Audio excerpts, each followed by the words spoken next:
everybody finds ways to justify taking quarterbacks when their grade suggests that they do that. So the Steelers certainly within their right to do that, to get a quarterback, even though they've got 3 already on the roster.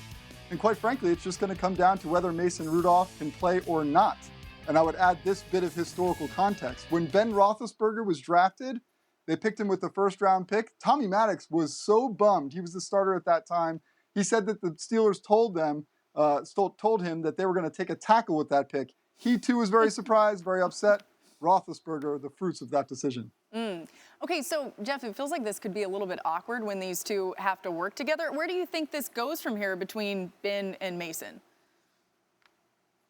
Maybe and maybe not. Tom Brady has oftentimes maybe the best example of a guy who embraces his backup quarterbacks to a degree, but also doesn't necessarily help them.